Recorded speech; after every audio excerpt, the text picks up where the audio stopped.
Hello दोस्तों, स्वागत है आप सभी का आपके अपने यूट्यूब चैनल अभ्यास क्लासेस बाय आरके पे। तो हमारे जो क्वेश्चंस की सीरीज चल रही थी उसमें आज हम कंप्यूटर के प्रश्नों को कवर करने वाले हैं और आज हम 10 प्रश्नों को कवर करेंगे और प्रत्येक प्रश्न की हम विस्तृत व्याख्या भी देखेंगे।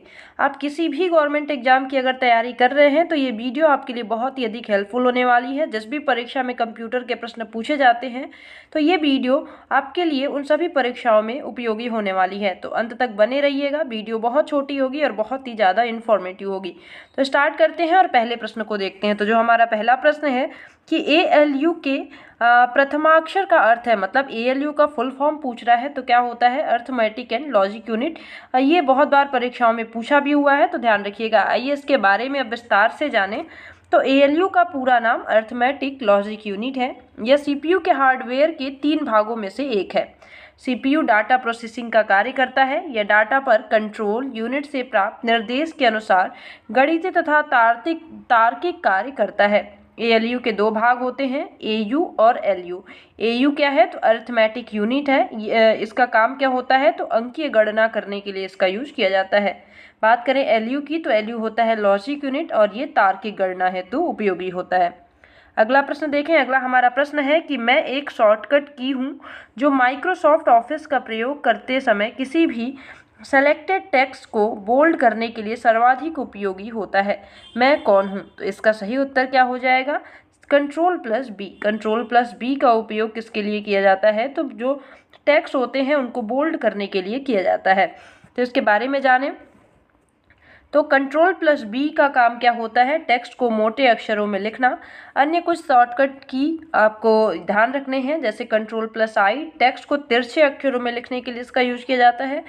Ctrl+U को टेक्स्ट को अंडरलाइन करने के लिए और Ctrl+L को पैराग्राफ को बाईं ओर ले जाने के लिए, Ctrl+E को टेक्स्ट को बीच में लिखने के लिए। तो इनका यूज, इस शॉर्टकट की का यूज किया जाता है। तो और कुछ जो भी इंपॉर्टेंट शॉर्टकट की हैं उनका वीडियो मैं बहुत ही जल्दी अपलोड कर दूंगी। बहुत छोटी सी वीडियो होगी, उसे एक बार आप देख लीजिएगा। अगला प्रश्न है हमारा कि निम्नलिखित में से कौन सा ऑपरेटिंग सिस्टम नहीं है। तो बात करें तो इसमें से एज जो है ये एक ऑपरेटिंग सिस्टम नहीं है। अब इसके बारे में अगर जानें तो ऑपरेटिंग सिस्टम यह प्रोग्रामों का यह समूह होता है जो कंप्यूटर सिस्टम तथा उसके संसाधनों के कार्यों को नियंत्रित करता है तथा हार्डवेयर, सॉफ्टवेयर तथा उपयोगकर्ता के मध्य समन्वय स्थापित करता है। ऑपरेटिंग सिस्टम के उदाहरण कौन कौन से हैं तो MS-DOS हो गया, MS विंडोज हो गया, यूनिक्स हो गया, लिनक्स हो गया, Xenix, Google, Chrome OS, Android OS, ये सारे क्या हैं तो ऑपरेटिंग सिस्टम के उदाहरण हैं। बात करें एच की तो एच एक high speed wireless data service है। अगला प्रश्न क्या है हमारा, इंटरनेट से कनेक्ट हुए कंप्यूटरों की पहचान किसके द्वारा की जाती है। तो बात करें इसके सही उत्तर की तो इसका सही उत्तर हो जाएगा IP एड्रेस के द्वारा। तो इंटरनेट से कनेक्ट हुए कंप्यूटरों की पहचान IP एड्रेस के द्वारा की जाती है। आइए इसके बारे में विस्तार से जानें। तो अगर बात करें तो इंटरनेट से कनेक्ट हुए कंप्यूटरों की पहचान IP एड्रेस द्वारा की जाती है। IP एड्रेस इंटरनेट पर उपयोगकर्ता की पहचान होती है। इसका नाम इंटरनेट प्रोटोकॉल एड्रेस है। यह संख्याओं का एक सेट है जो कंप्यूटर नेटवर्क से जुड़े डिवाइसेस की पहचान करने व उनके बीच डाटा ट्रांसफ़र करने में सहायक होता है।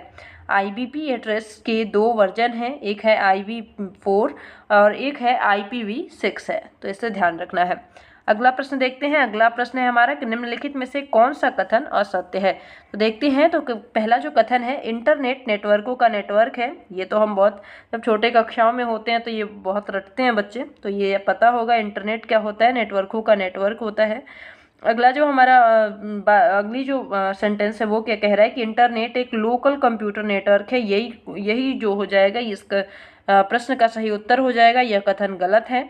बाकी जो 2 कथन दिए इनको भी पढ़ लेते हैं। तो इंटरनेट पर सभी कंप्यूटर सूचना साझा करने, उसकी पुनः प्राप्ति के लिए परस्पर जुड़े होते हैं। अगला है कि इंटरनेट का उपयोग करके हम विश्व में कहीं भी ईमेल, फोटो, वीडियो और मैसेज भेज सकते हैं। तो ये भी दोनों कथन सही हैं और इसका असत्य कथन कौन सा है तो ऑप्शन नंबर बी है। अब इसके बारे में थोड़ा देख लें। तो इंटरनेट का पूरा नाम इंटरनेशनल नेटवर्किंग है। यह दुनिया भर में फैले हुए अनेक छोटे बड़े कंप्यूटर नेटवर्कों के विभिन्न संचार माध्यमों द्वारा एक दूसरे से जुड़कर एक विश्वव्यापी जाल बनाता है जो एक दूसरे से संपर्क स्थापित कर सूचनाओं का आदान प्रदान करते हैं।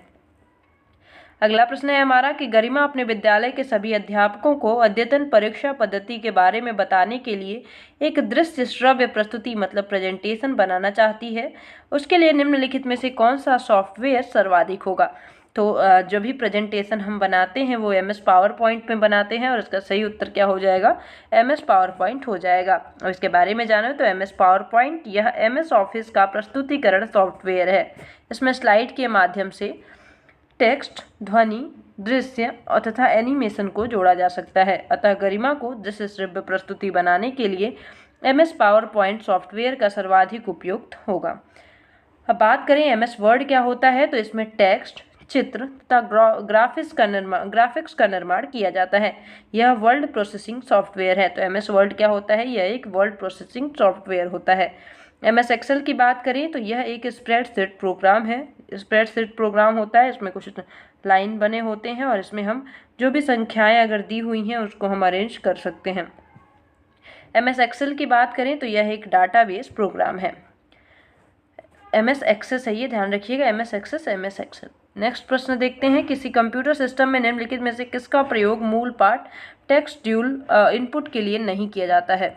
तो बताना है इसमें कि टेक्सचुअल इनपुट के लिए इनमें से किसका प्रयोग नहीं किया जाता है। तो इसका सही उत्तर क्या हो जाएगा, जॉयस्टिक्स जो है इसका प्रयोग नहीं किया जाता है। इसके बारे में अगर जाने तो ऑन स्क्रीन कीबोर्ड टच की पैनल का प्रयोग शाब्दिक इनपुट के लिए किया जाता है, इनमें जिसमें हम लिखकर प्रोसेसिंग के लिए भेजते हैं। जबकि जॉयस्टिक एक ऐसा इनपुट डिवाइस है जिसका प्रयोग मूल पाठ मतलब टेक्सचुअल इनपुट के लिए नहीं किया जा सकता है। नेक्स्ट क्वेश्चन देखते हैं। अगला हमारा क्वेश्चन है कि एक प्रेजेंटेशन में किसी इमेज को एक स्लाइड से कॉपी करने और उसे उसी प्रेजेंटेशन को दूसरी स्लाइड पर पेस्ट करने के लिए आपको कुछ शॉर्टकट्स का प्रयोग करने की आवश्यकता होती है। निम्नलिखित में से शॉर्टकट की के सही ऑर्डर कॉम्बिनेशन को व्यवस्थित या संयोजित कीजिए। तो क्या पूछ रहा है, सबसे पहले आपको कट करना है, कट करके उसे पेस्ट करना है। तो कट करने के लिए Ctrl+C का प्रयोग किया जाता है और पेस्ट करने के लिए किसका प्रयोग किया जाता है, तो Ctrl+V का प्रयोग किया जाता है। तो ऑप्शन नंबर जो ए है वो क्या हो जाएगा, इसके लिए करेक्ट हो जाएगा। अब इसके बारे में जाने तो प्रेजेंटेशन में किसी इमेज को एक स्लाइड से कॉपी करने और उसे उसी प्रेजेंटेशन को दूसरी स्लाइड पर पेस्ट करने के लिए Ctrl+C का प्रयोग करते हैं और फिर कट या कॉपी की गई डॉक्यूमेंट को Ctrl+V द्वारा पेस्ट कर देते हैं। अगला प्रश्न है कि एक समान अथवा भिन्न भौगोलिक स्थानों पर दो या उसके अधिक यूजर्स के लिए रियल टाइम श्रव्य और वीडियो सेशन मीटिंग और चर्चा कहलाती है। तो इसे क्या कहते हैं, तो गूगल मीटिंग कहते हैं। अब इसके बारे में अगर जान लें तो गूगल मीटिंग एक समान अथवा भिन्न भौगोलिक स्थानों पर दो या उससे अधिक यूजर्स के बीच रियल टाइम श्रव्य और वीडियो सेशन मीटिंग और चर्चा गूगल मीटिंग कहलाती है। यह एक वीडियो कॉन्फ्रेंसिंग कॉलिंग प्लेटफॉर्म है जिसे खास तौर पर व्यावसायिक मीटिंग और चर्चा हेतु प्रयोग किया जाता है। यह एक से अधिक भिन्न भौगोलिक क्षेत्र के लोगों से जुड़ने में सहायक होती है। अब अगला प्रश्न हमारा है और आज का अंतिम प्रश्न है। अगला प्रश्न है हमारा, कंप्यूटर वायरस के फैलने के लिए निम्नलिखित में से कौन सी विधि मान्य नहीं है। तो इसका सही उत्तर क्या हो जाएगा, आपके कंप्यूटर पर उपलब्ध फाइलों को प्रिंट करना यह मान्य नहीं है। अब इसके बारे में अगर जान ले तो कंप्यूटर वायरस एक छोटा द्वेषपूर्ण सॉफ्टवेयर प्रोग्राम है जो किसी वैध प्रोग्राम के साथ जुड़कर इंटरनेट द्वारा कंप्यूटर की मेमोरी में प्रवेश करता है। कंप्यूटर वायरस मुख्यतः इंटरनेट या मेमोरी जैसे floppy disk, CD, DVD, pen drive के सहारे फैलता है। वायरस के फैलने की निम्न विधियां हैं। तो इंटरनेट से भी सॉफ्टवेयर डाउनलोड करने के टाइम वायरस फैल सकता है। वेब पेज पर पॉप-अप्स को क्लिक करना, इससे भी वायरस फैलता है। अज्ञात स्रोतों से प्राप्त अटैचमेंट को खोलना, यह भी एक तरीके से कंप्यूटर जो वायरस है उसके फैलने के लिए जिम्मेदार होता है। तो ध्यान रखना है, यह हार्डवेयर को प्रभावित नहीं करते हैं, यह केवल सॉफ्टवेयर को प्रभावित करते हैं। कंप्यूटर वायरस जो होते हैं वो हार्डवेयर को किसी भी तरीके से प्रभावित नहीं करते हैं। तो ये थी आज के हमारे 10 इंपॉर्टेंट क्वेश्चंस। आई होप कि आपको वीडियो पसंद आई होगी। इसको कंटिन्यू अगर रखना है कि नहीं रखना है, आपको ये वीडियो कैसी लगी, आपके लिए इन्फॉर्मेटिव है कि नहीं है, तो आप एक बार कमेंट सेक्शन में मुझे ज़रूर बताइएगा।